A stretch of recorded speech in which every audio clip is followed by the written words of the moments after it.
जिसका नाम है डायलॉग एंड डेवलपमेंट कमीशन। ये एक नया प्रयोग हमने अपनी सरकार में किया था।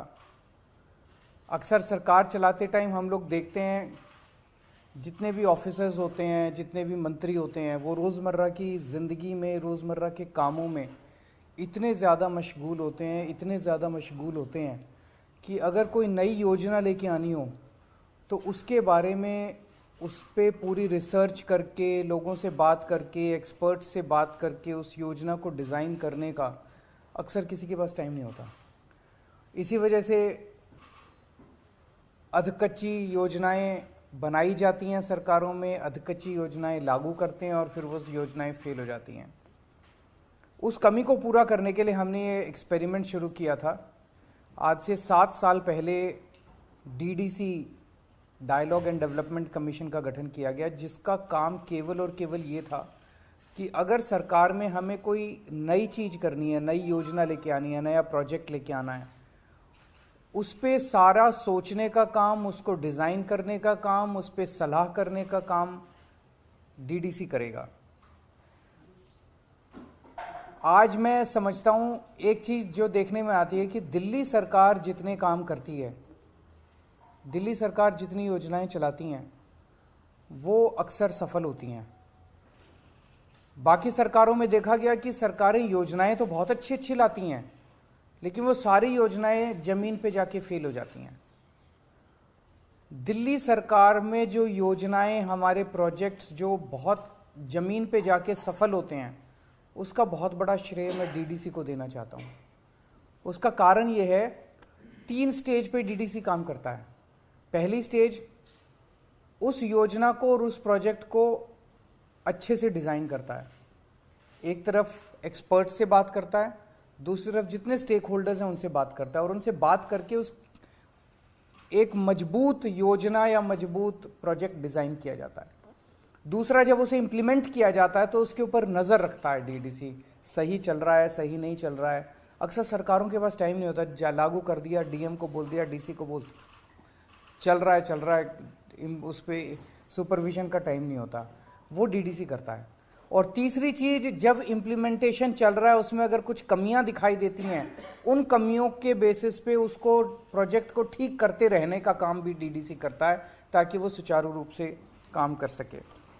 मैं आपको कुछ वैसे तो आज हम रिलीज़ कर रहे हैं, 7 साल डीडीसी के पूरे हुए हैं और 7 सालों में 70 से ज़्यादा बड़े बड़े प्रोजेक्ट्स इन्होंने लागू किए, लेकिन मैं आपको एक उदाहरण के तौर पे कुछ जो इम्पोर्टेंट प्रोजेक्ट्स थे वो देना चाहता हूँ। जैसे कोरोना का टाइम हुआ, कोरोना के टाइम पे डीडीसी ने बहुत शानदार काम किया।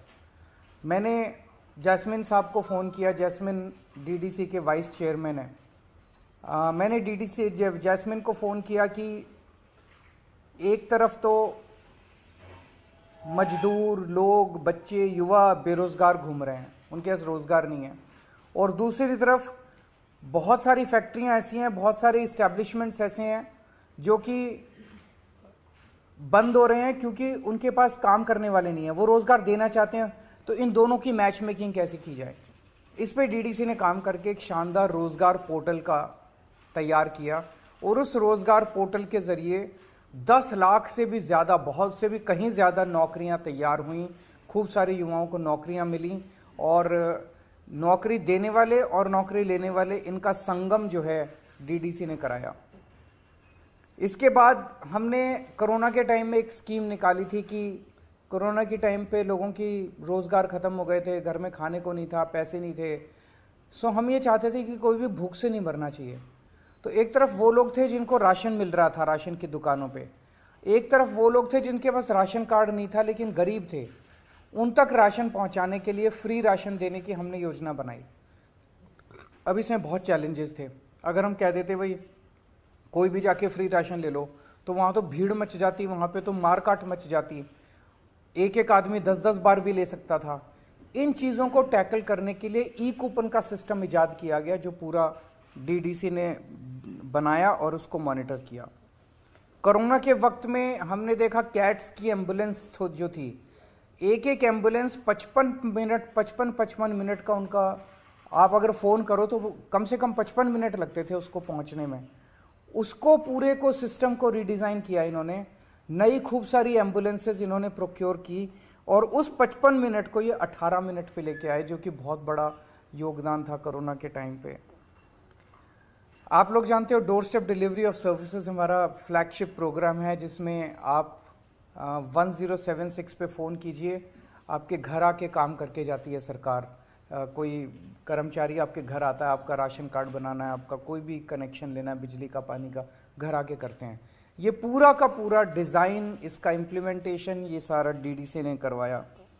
दिल्ली की जो इलेक्ट्रिक व्हीकल पॉलिसी है, जिसकी चारों तरफ दुनिया भर में, केवल देश विदेश नहीं दुनिया भर में इतनी तारीफ हो रही है इलेक्ट्रिक व्हीकल पॉलिसी की, ये साल 1.5 साल तक डीडीसी ने जितने स्टेक होल्डर्स थे, जितने इसमें एक्सपर्ट्स थे, सबके साथ बहुत ज़्यादा रिगरस कंसल्टेशंस की है। ये कंसल्टेशंस नॉर्मल सरकारों के अंदर करना संभव नहीं होता कि अफसर इतने सारे कंसल्टेशंस कर रहे हैं। उन कंसल्टेशंस के बाद एक रॉबस्ट दिल्ली की इलेक्ट्रिक व्हीकल पॉलिसी आई, जो कि बहुत सफल हो रही है। 2 साल के अंदर ही इतने बड़े स्केल के ऊपर व्हीकल्स खरीदे जा रहे हैं। और कल जो हमने एक नया मॉडल, यूनिक मॉडल पे हमने जो ईवी चार्जिंग स्टेशन चालू किया है, इसमें तो गाड़ियां चलाने का, स्कूटर चलाने की कॉस्ट भी बिल्कुल फ्रैक्शन पे आ गई है। 7 पैसे प्रति किलोमीटर पे आप स्कूटर चला सकते हैं, 8 पैसे प्रति किलोमीटर पे वो ऑटो चलेगा, 33 पैसे प्रति किलोमीटर कार चल सकती है। इस तरह का मॉडल पूरी दुनिया में कहीं नहीं देखा गया है। पूरी दिल्ली के अंदर जो इतना बड़ा नेटवर्क सीसीटीवी कैमरास का, कहा जा रहा है कि पूरी दुनिया में एडवांस्ड कंट्रीज को भी पीछे छोड़ दिया। न्यूयॉर्क, वॉशिंगटन, लंदन, टोक्यो, इनके अंदर भी सीसीटीवी कैमरास का इतना घना नेटवर्क नहीं है जितना दिल्ली के अंदर है। ये भी पूरा डिज़ाइन जो है वो मॉडल इन डीडीसी ने किया था। उसके बाद जितने डार्क स्पॉट्स थे दिल्ली के अंदर, जहाँ पे रात को अंधेरा होता था, वहाँ हम लोग स्ट्रीट लाइट लगाना चाहते थे। कई जगह देखा खंबा लगाने की जगह नहीं है, कई जगह कई सारी दिक्कतें थी। तो एक नया मॉडल आया कि लोगों के घरों के ऊपर हम लगाएंगे, लोगों के घरों से बिजली का कनेक्शन लेंगे और उनको हम रिफंड कर देंगे जितना खर्चा आया करेगा। ये वाला पूरा अब पूरे दिल्ली के अंदर एक बहुत बड़ा नेटवर्क स्ट्रीट लाइट्स का बन गया है। ये भी पूरा मॉडल डीडीसी ने इम्प्लीमेंट किया। हेल्थ इंफॉर्मेशन मैनेजमेंट सिस्टम, जिसके बारे में मैं कई प्रेस कॉन्फ्रेंसेस कर चुका हूँ, वो पूरा सिस्टम इन लोगों ने डिज़ाइन किया है जो अभी लागू हो रहा है। तो डीडीसी ने 7 साल के अंदर बहुत शानदार काम किया है। मैं प्रार्थना करता हूँ वो आगे भी इसी तरह से सरकार को और देश के लोगों की सेवा करते रहे। अगर कोई प्रश्न है तो आप बताइए।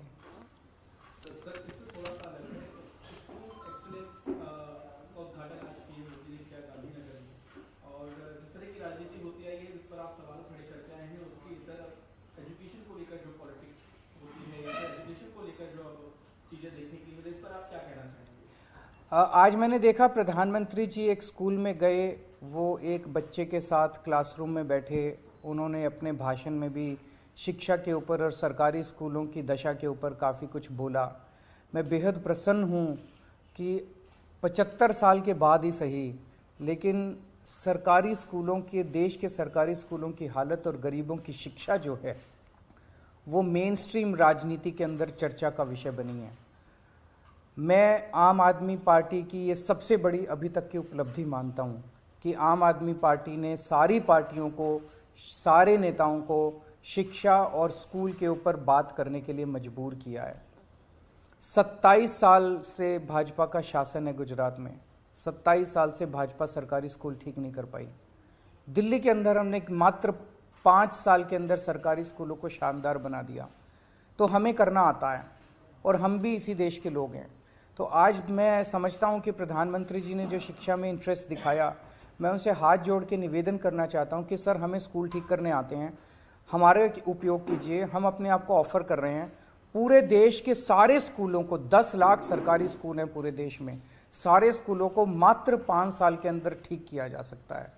हम अलग अलग पार्टियों से हैं, अलग अलग हमारी विचारधारा है, लेकिन हम एक ही देश के लोग हैं। तो मैं उनसे निवेदन करता हूं, हम आपको ऑफर कर रहे हैं, आप हमारा उपयोग कीजिए और मिलके देश के लिए, एक साथ मिलके हम देश के सारे सरकारी स्कूलों को ठीक करते हैं। दो सवाल है आपसे, क्योंकि एक सवाल तो प्रेस कॉन्फ्रेंस से जुड़ा हुआ है कि आपने काम की तारीफ करी और खुद जैस्मिन शाह के काम की तारीफ करी आपने, लेकिन अभी कुछ दिन वो बीते हैं जिसको आप लव लेटर कहते हैं उसी तरीके की एक इंक्वायरी जो है वो ऑर्डर की गई, उस लेटर लिखकर जैस्मिन शाह के पूरे काम को वो मुझे लगता है कि गलत है, क्योंकि वो उन जुरिस्डिक्शन नहीं है एलजी साहब का। इनका जो अपॉइंटमेंट है वो कैबिनेट ने किया था। सो इनसे इस किस्म के प्रश्न पूछने का अधिकार केवल कैबिनेट को है। सर एक और सवाल, अगर आपने आवेदन किया हो तो यूसीसी का उसमें हलफनामा दायर किया है सेंटर ने, यूसीसी सिविल कोड वाले मामले में। अच्छा, मुझे आइडिया नहीं। सर गुजरात में जिस तरीके से आप कह रहे हैं कि अब शिक्षा की भी बात हो रही है, जो आप चाहते हो रहे हैं, लेकिन मनीष सिसोदिया वाला मुद्दा भी खूब बीजेपी वहाँ पर उठा रही है। वो कह रही है कि भ्रष्टाचार का मुद्दा दिल्ली में चल रहा है लेकिन उसकी बात यहाँ पर हो रही है, उसको कैसे आप लोग रिलेट कर रहे हैं? ये बीजेपी का दावा है। तो ऊपर से ये भी कहा जा रहा है कि भगत सिंह के नाम को भी आप इस तरीके से इस्तेमाल कर रहे हैं, वो भी गलत तरीका है। इस पर कांग्रेस बीजेपी दोनों ही आरोप लगा रही है। देखो, अंग्रेजों ने देश के ऊपर राज किया इतने साल। वो हमारे देश को अनपढ़ रखना चाहते थे, वो हमारे देश को गरीब रखना चाहते थे, वो हमारे देश को कैद करके गुलामी में रखना चाहते थे। उस वक्त भगत सिंह ने आवाज़ उठाई थी अंग्रेज़ों के अत्याचार के खिलाफ, और उसमें उन्होंने अपना सर्वस्व कुर्बान कर दिया और वो फांसी पे चढ़ गए। हम लोग भगत सिंह के अनुयायी हैं और भगत सिंह के जीवन से प्रेरणा लेते हैं। आज जिस तरह की राजनीति हो गई है, ये लोग जानबूझ के, जितने भ्रष्टाचारी हैं, जितने चोर उचंके लफंगे गुंडे बलात्कारी हैं, वो बचने के लिए इनकी पार्टी में चले जाते हैं, और वो जैसे उनकी पार्टी में जाते हैं उनके खिलाफ सारे केस वापस ले लिए जाते हैं, उनके खिलाफ सारे केस वापस हो जाते हैं। जितने इस देश के अंदर दूसरी पार्टियों में नेता हैं उसके ऊपर झूठे केस कर करके अपनी पार्टी में उनको शामिल कराते हैं। मनीष सिसोदिया का भी वही केस है। ये पूरा का पूरा मामला कोई शराब घोटाले का मामला नहीं है, ये पूरा का पूरा मामला गुजरात इलेक्शन का मामला है। मनीष जी को कई बार प्रेशराइज किया गया है कि वो अपनी पार्टी छोड़ के, आम आदमी पार्टी छोड़ के उनकी पार्टी में शामिल हो जाएं, तो उनके ऊपर सारे केस वापस ले लिए जाएंगे, उनको दिल्ली का सीएम बना दिया जाएगा, केजरीवाल सरकार को गिरा दिया जाएगा। इसलिए ये सारा काम चल रहा है। अगर मनीष सिसोदिया ने कुछ गड़बड़ की है तो उनके यहाँ रेड में कुछ क्यों नहीं निकला?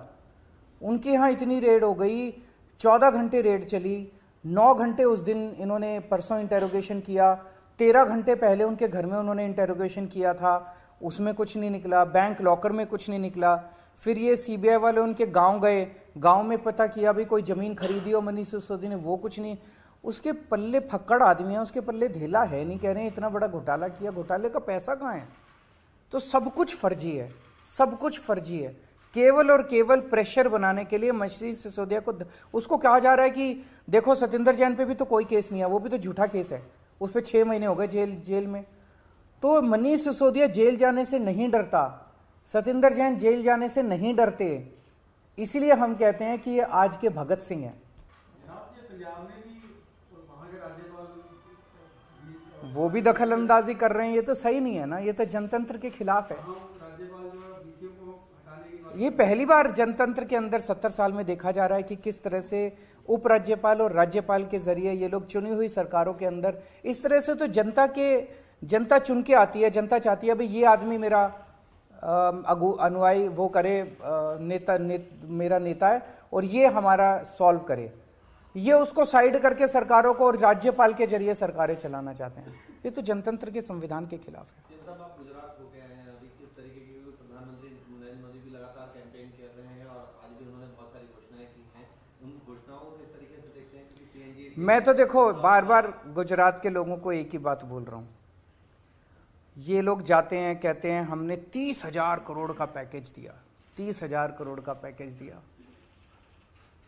मेरे पास 30,000 करोड़ का पैकेज नहीं है देने के लिए, पर मैं गुजरात की जनता को इतना कह सकता हूँ कि आपके हर गुजरात के परिवार को, हर गुजरात के घर को महीने में मैं 30,000 रुपये का फ़ायदा जरूर करा दूंगा। इस 30,000 करोड़ का तो जनता को पता नहीं क्या फ़ायदा होगा, ठेकेदारों को खूब फ़ायदा होगा। ठेकेदार ऐश करेंगे, अफसर ऐश करेंगे, मंत्री ऐश करेंगे।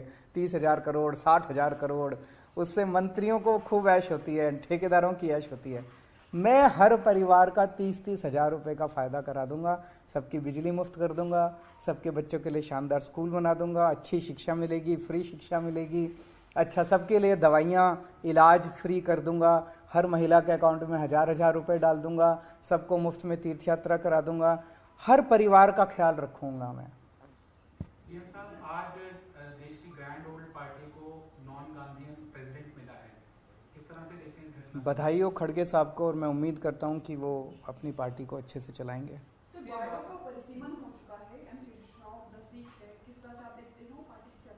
आम आदमी पार्टी जीतेगी, भारी बहुमत से जीतेगी।